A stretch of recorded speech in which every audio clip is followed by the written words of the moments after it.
Nobody showed up to my graduation, not one familiar face in the crowd. My name echoed through the speakers, but the reserved for family row stayed empty, sunlight bouncing off cold metal seats. I smiled for the photo anyway, pretending it didn't sting. 3 days later, my mom's text appeared.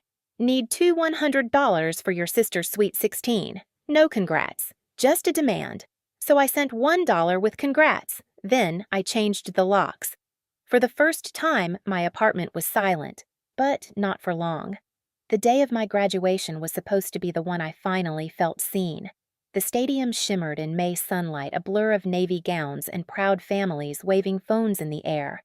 When my name echoed Camilla Elaine Reed, master of data analytics, I looked up instinctively, searching the front rows.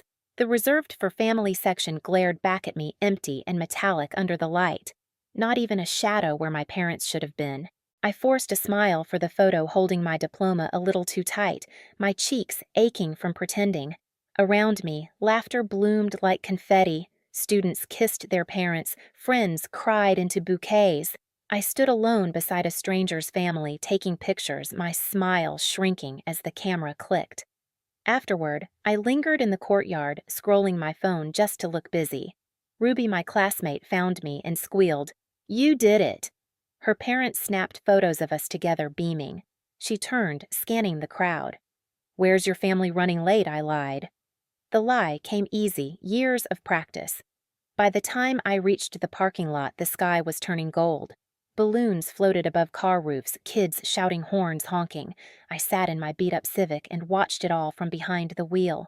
For a second, I imagined them walking toward me, Mom waving, Avery in her glitter sneakers, Dad holding a bouquet. Then the vision vanished under the sound of engines starting. The truth is, I shouldn't have been surprised. My parents had skipped my college graduation, too. Back then, Mom said Avery had finals. Dad didn't even call. It was always some reason, always a smaller, shinier priority. I'd spent my teenage years trying to earn love like it was a scholarship, working 2 jobs, sending money home, saying yes to every request. When I was 16, I wore a brown Starbucks apron at dawn, serving caramel macchiatos to lawyers and nurses. Mom used to text, "Thanks, honey. Avery needs piano lessons." Or, "She has a field trip, just a little extra okay." The first time she said, "You're our pride," I believed her. I thought love sounded like appreciation. Now I know it sounded like obligation. When I got into grad school, I told myself this degree would change everything. That if I just achieved enough, maybe she'd see me not as the backup plan, not as the steady paycheck disguised as a daughter, but as her equal. I didn't know then that even success could be twisted into another reason to take. 3 days after the ceremony, when the cap and gown still hung by the door, that message appeared on my phone. Need $2,100 for your sister's Sweet 16. No congratulations, no curiosity about how it went. Just numbers, a deadline, and that same quiet expectation. I stared at the text for a long time. And that was the moment something inside me, something small, tired and long ignored, finally stood up. I stared at that message for so long, the phone dimmed and locked itself. $2,100. The exact number sat there like a command, not a request. I should have been numb by now. For years, money had been the language my family used instead of love. But that day, it didn't slide off me the way it used to. Maybe it was the quiet after graduation, the echo of all those clapping hands that weren't for me. Maybe it was just the simple fact that I'd finally run out of reasons to keep buying affection that never existed. I opened my banking app, saw my savings, barely $3,000, and felt something in me harden. I typed in $1, added a note, "Congrats," and hit send. For a long minute, I just sat there, the word sent glowing on the screen. Then I opened the drawer by the front door, pulled out the spare key my mother insisted on keeping for emergencies, and dropped it into the trash. That night, I called a locksmith. He arrived an hour later, an older man with a soft voice and tools that clinked like wind chimes when he worked.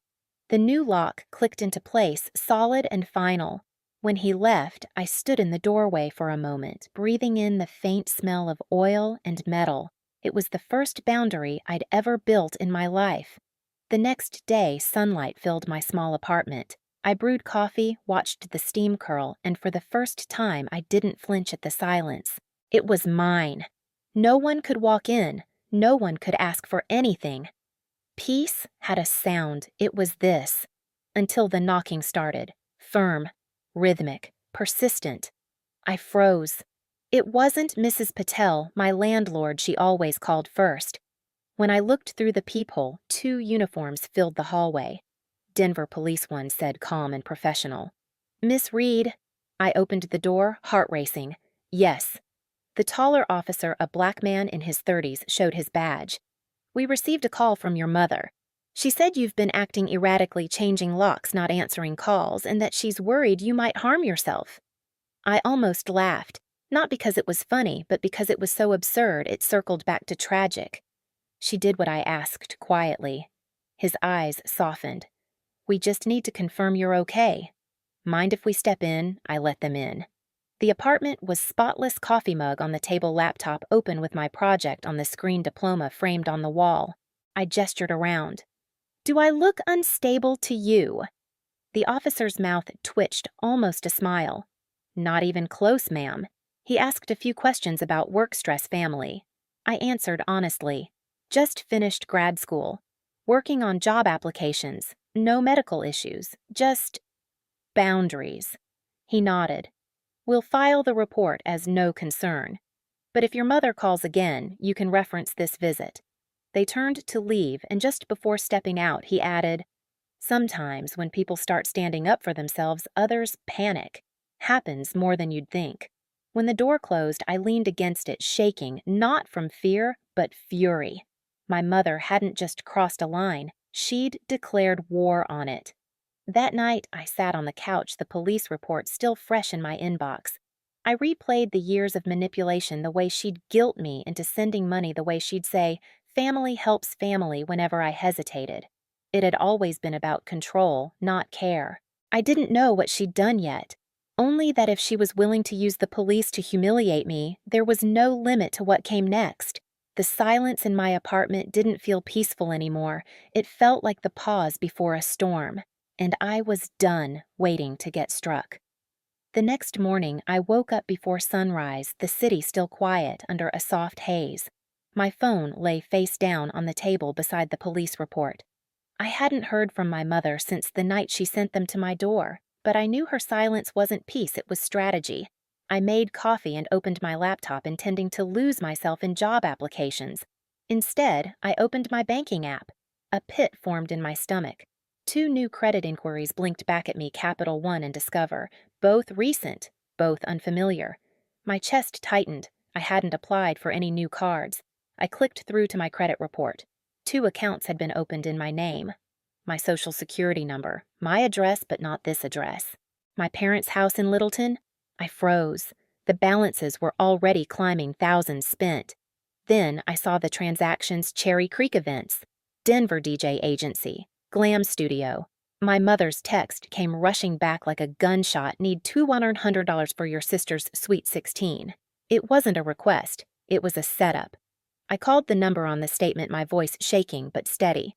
"This is Camilla Reed. I need to report identity theft." The woman on the line verified my information, paused, and said, "This account was opened in person at our Littleton branch last month. Co-applicant Linda M. Reed." For a moment, everything went still. The hum of the refrigerator, the tick of the clock, even my breath. "Ma'am," she continued carefully, "we'll flag this for fraud investigation. You'll receive forms to complete within 24 hours. When the call ended, I sat staring at the screen. It was all there, my mother's signature, her phone number, her address. She hadn't just used me for money. She'd become me to get it. I opened my voice recorder. In Colorado, one-party consent meant I could legally record our next call. I dialed her number. She picked up after 3 rings, her tone sharp. "So you're alive?" "Mom," I said evenly. "I found 2 credit cards under my name, both using your address.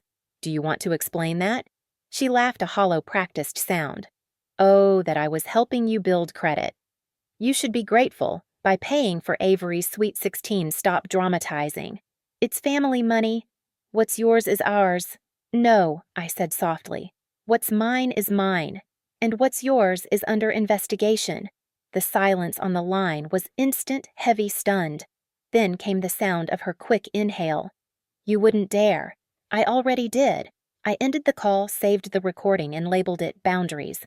May 17th, 2025.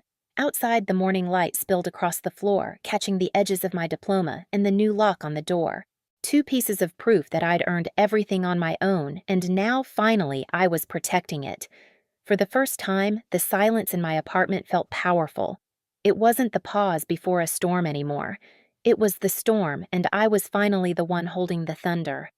I met them at a diner in Highlands Ranch neutral ground halfway between their house and my peace. The kind of place with cracked leather booths and coffee that never tasted fresh, but it was perfect for what I needed: public quiet and impossible to scream in. They arrived 15 minutes late. My mother first in a floral dress and sunglasses like armor. My father trailing behind, smaller than I remembered. Avery followed, phone in hand, thumbs flying. The golden child never looked up. Camilla, Mom said sharply, sliding into the booth across from me. You really made us drive all the way here for dinner. We're not eating, I said. My voice surprised me, steady, cold. We're talking. The waitress came by, poured coffee, and disappeared. I slid a brown folder across the table. 2 credit cards opened under my name. Capital One and Discover. Both tied to your address. Both used for Avery's Sweet 16. Mom's smile barely twitched. Oh, that. Honey, I did it for you. You need credit history. I was helping. Helping, I said softly. You forged my signature. She waved her hand dismissively. Don't make this dramatic. It's family. You've always been so ungrateful.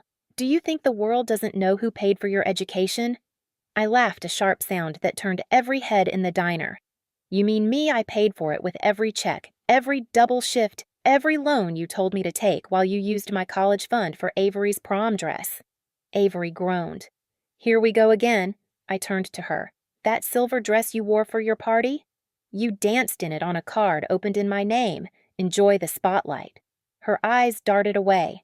Mom said you agreed. Mom's voice sliced through. Enough! You don't talk to your sister that way. I didn't steal from you, Camila. I borrowed. For the family. You used my identity, I said, quieter now. You called the police on me because I changed my locks. You tried to paint me unstable so you could keep control. That ends today. Dad finally spoke, his voice small. Sweetheart, your mother just got carried away. Let's not blow this up. We can fix it privately. I pushed the folder closer. There's no fixing it privately. The bank already knows. There's an open investigation. Mom's eyes snapped up, all the color draining from her face. You did what I reported: the fraud. The accounts are frozen. The bank has your signature, your phone number, your address. You'll be hearing from them soon. The silence that followed was thick enough to taste. Even the diner hum dimmed, as if the air itself was listening. You'll regret this, she hissed. You're destroying this family over a misunderstanding. No, Mom, I said, standing. You destroyed it the moment you decided my name was worth more to you than my love. I left the cash for my coffee on the table and walked out before she could answer. Outside, the air smelled like rain. I sat in my car for a long moment, staring at my reflection in the rearview mirror. My hands were shaking, but my chest felt light, almost hollow, the kind of hollow that could fill with peace. That night, Cherry Creek glittered in purple and silver, the big night for Avery's Sweet 16. I wasn't invited, but I didn't need to be. I already knew how it would end. At 8:45 p.m., my phone rang. Unknown number. I answered. Miss Reed, a crisp female voice said, This is Lauren Stein, legal representative for Capital One in Colorado. I'm calling to inform you the bank has escalated your fraud report. Our internal team has coordinated with local law enforcement to verify transactions tonight at Cherry Creek events. You're not required to attend, but we wanted you notified. My throat tightened. You're sending police to the venue. Yes, ma'am. Standard procedure. We'll document and confirm the charges. I thanked her, hung up, and sat back. Through my open window, I could hear faint music drifting from downtown, a celebration about to unravel. 40 minutes later, my phone buzzed again. A text from Avery. Are you insane? The police just showed up. The DJ stopped. Everyone's staring. Mom's freaking out. Then another. They're saying her name. The bank guy said your name. What did you do? I didn't reply. I didn't have to. Meanwhile, across town, 2 officers entered the glowing banquet hall. No sirens, just calm authority cutting through the neon haze. A banker followed holding a folder thick with receipts and contracts. Good evening, one officer said, voice even. We're here to verify a report of credit card fraud associated with this event. The charges were made using an account under the name Camilla Reed. Murmurs rippled through the crowd. Cameras lifted. My mother froze near the cake table, color draining from her face. There must be a mistake, she said, voice trembling.